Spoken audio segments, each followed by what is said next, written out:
నమస్తే, welcome to our channel.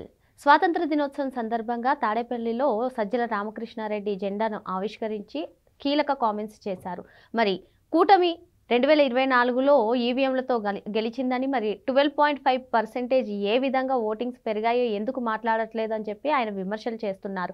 మరోపక్క మొన్న జగన్మోహన్ రెడ్డి కూడా రాహుల్ గాంధీ భారతదేశంలో జరిగినటువంటి అన్ని ఎన్నికల గురించి మాట్లాడుతున్నారు, కానీ ఆంధ్రప్రదేశ్ గురించి ఎందుకు మాట్లాడట్లేదు అంటూ ఆయన కూడా విమర్శలు చేయడం జరిగింది. మరి వీళ్ళందరూ కూడా 15 నెలల తర్వాత మాట్లాడడం ఏంటి? ఎన్నికలు జరిగి ఇప్పటికీ 15 నెలలు అవుతున్నాయి. మరి అప్పుడు ఎందుకు మాట్లాడుతున్నారు, ఇప్పుడు ఎందుకు మాట్లాడుతున్నారు తెలుసుకునే ప్రయత్నం చేద్దాం. దీన్ని వివరించడానికి మనతో పాటు ఉన్నారు సీనియర్ జర్నలిస్ట్ డివి శ్రీనివాస్ గారు. నమస్తే సార్. నమస్తే.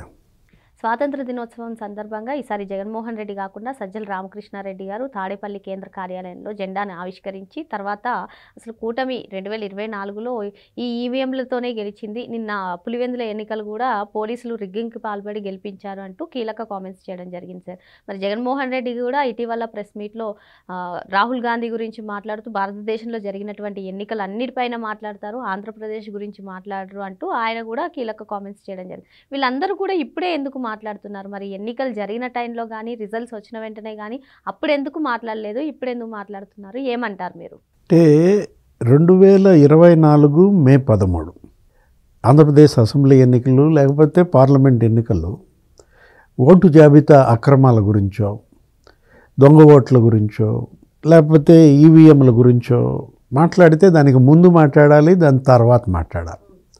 15 నెలల తర్వాత ఏంటి గోల అంటే, ఇప్పుడు ఈ 15 నెలల్లో మీరు ఏమన్నా అసలు ఎందుకు ఓడిపోయాం, ప్రజలు ఎందుకు దూరం అయ్యారు అనేటువంటి సమీక్ష అటు కాంగ్రెస్ పార్టీలో రాహుల్ గాంధీ కానీ, ఇటు వైఎస్ఆర్ కాంగ్రెస్ పార్టీలో జగన్మోహన్ రెడ్డి కానీ చేసిన దాఖలాలు లేవు.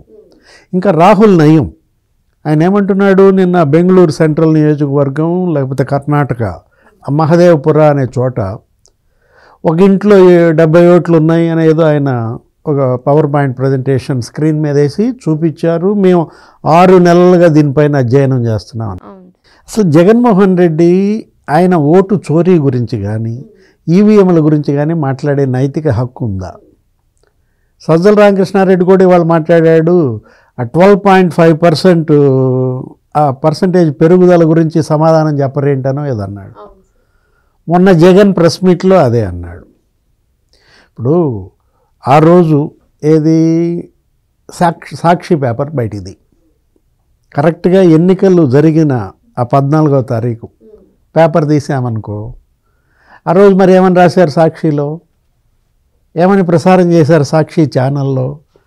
జగన్మోహన్ రెడ్డి 136 బటన్లు నొక్కాడు, మొత్తం బీసీ ఎస్సీ ఎస్టీ ఓట్లు ముస్లింలు అందరూ మాకు గుద్దారు, అందుకే ఇంత పర్సంటేజ్ పెరిగిందని ఆ రోజు ఓట్ల వెల్లువ. ఇప్పుడు ముఖేష్ కుమార్ మీనా అప్పుడు ఉన్నటువంటి స్టేట్ ఎలక్షన్ కమిషనర్, ఆయన ఇంటర్వ్యూ కూడా సాక్షిలో వేశారు. ఆయన ఏమని చెప్పాడు, సాయంత్రం 5 గంటలకి 68% నమోదైంది, అసలు ఇంకా క్యూ లైన్లలో బార్లు తీరి ఉన్నారు, రాత్రి అర్ధరాత్రి కూడా అవుద్దేమో అని రాశారు మీరే.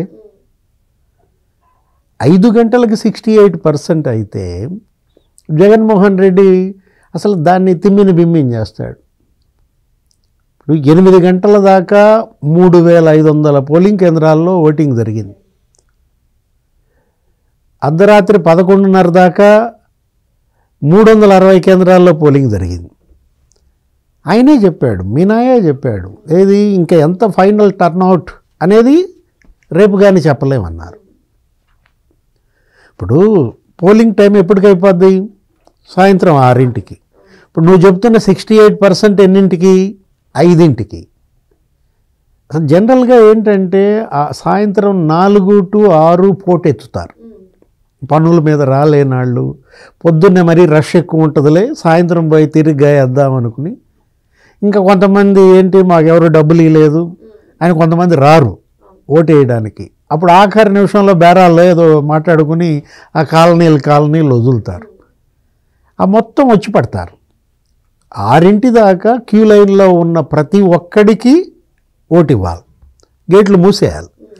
మరి 6 దాకా లైన్లో ఉన్నాళ్ళు, మీరు చెప్పే 68% 5ంటికి, మరి 6ంటికి ఎంత అయింది? లేదు, ఇందాక మరి ఆయన మీనా గారు చెప్పినట్టుగా 8:30 దాకా సాగింది 3600 కేంద్రాల్లో. అప్పటికి ఎంత చేరింది? లేకపోతే అసలు 11:30 దాకా సాగిందన్నారు 360 కేంద్రాల్లో. అప్పటికి పర్సంటేజ్ ఎంత పెరిగింది అంటే 68%, 80% అయిందంటే కారణం మీకు అక్కడే కనపడుతుంటే సజ్జల ఆ 12.5% సమాధానం చెప్పరేంటంటే? పోనీ జగన్ సీఎం అయిన ఎలక్షన్ ఏంటి 2019లో, అప్పుడు ఇదే పర్సంటేజ్. అప్పుడు కూడా సాయంత్రం 5కి 68, అప్పుడు కూడా మరి రాత్రి 11:30, మరుసటి రోజు 80 అయింది. ఆ 12.5%కు సమాధానం ముందు నువ్వు చెప్పు, ఈ 12.5%కు సమాధానం వీళ్ళు చెప్తారు.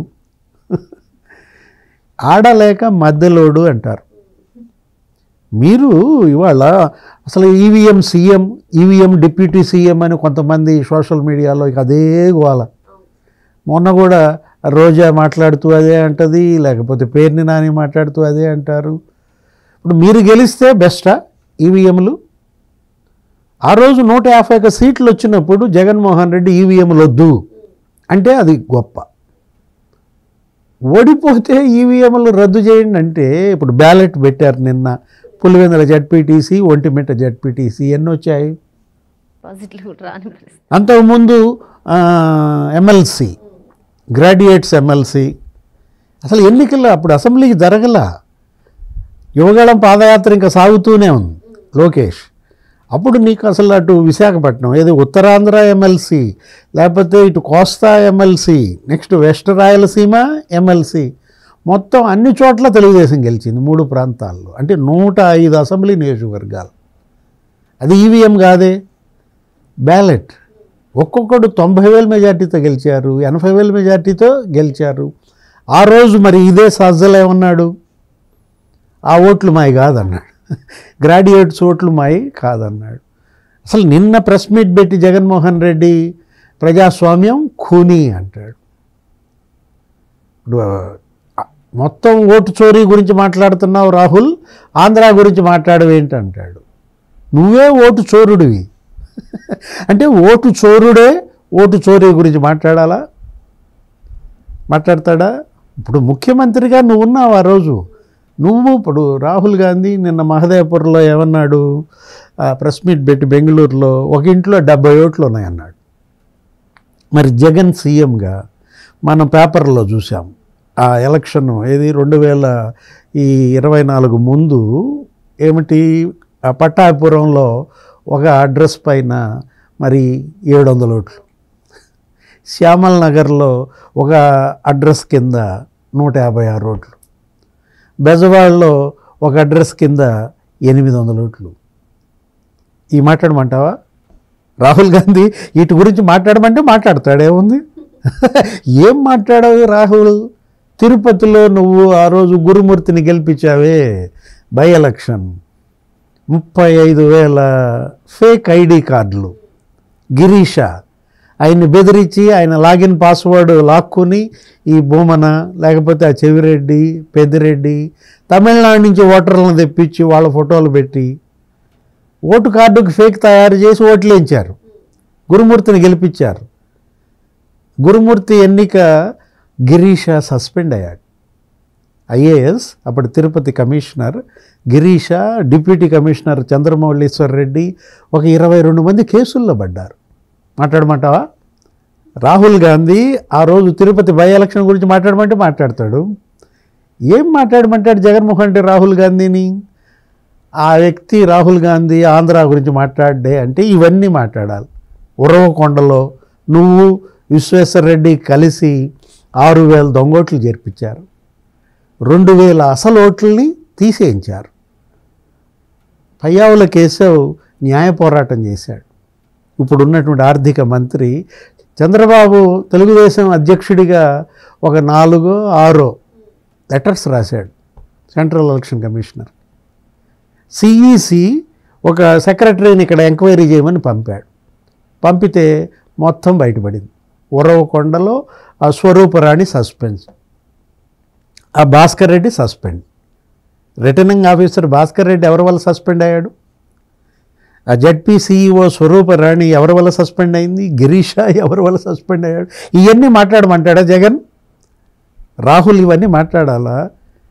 అంటే ఓటు చోరీ గురించి మాట్లాడితే అంట నువ్వు ఓటు చోరుడు అనగానే నువ్వు మళ్ళీ గ్రీకు వీరుడు అంటావు. లీకు వీరుడు, గ్రీకు వీరుడులాగా ఇవాళ ఓటు చోరుడు జగన్మోహన్ రెడ్డి.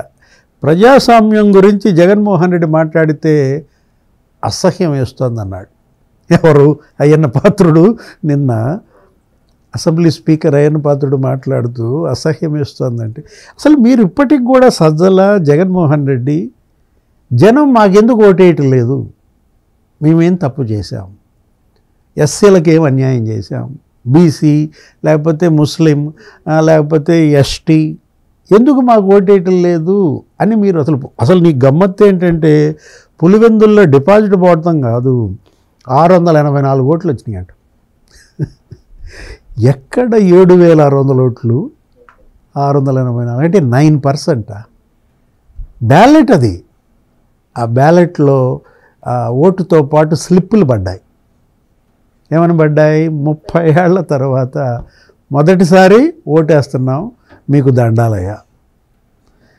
వివేకం సార్, మా వివేకం సార్కి న్యాయం చేయండి అయ్యా అంటే 30 ఏళ్ల అణచివేతపై ఆ ఓటరు తిరుగుబాటు.